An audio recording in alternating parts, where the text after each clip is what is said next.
Hello, and we're going to talk about the menu feature today.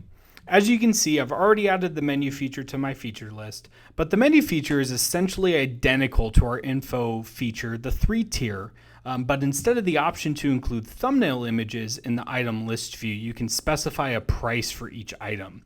The menu feature is really great for bars, restaurants, or any service providers who have somewhat of a services menu. Pretty much anything where you have a price associated with it. The menu feature works really well. In terms of monetizing this particular feature, you can use it to promote what you have to offer. It also helps to include an ordering feature as well, so users are guided towards that purchase.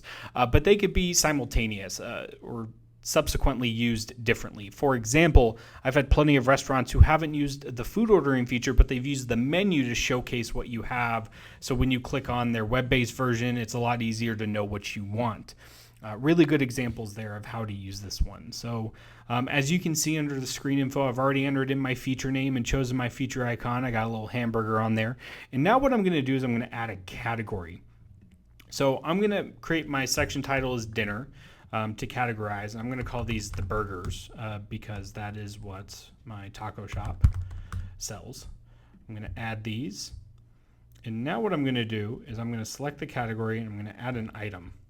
I'm going to enter in my item name as Western Bacon Cheeseburger and choose a price of $14.99.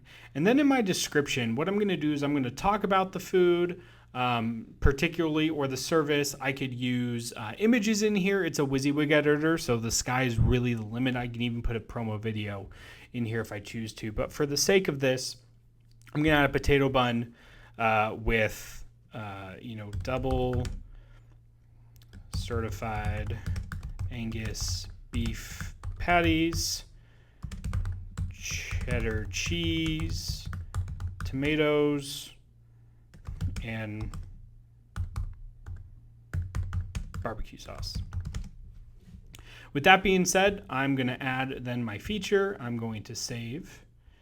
And you'll now notice once it is done saving, I open up the app preview, I'll be able to go to dinners, click burgers, and then the Western Bacon Cheeseburger, and I'm going to have my exact description of what it is, picture and everything. And that is the menu feature.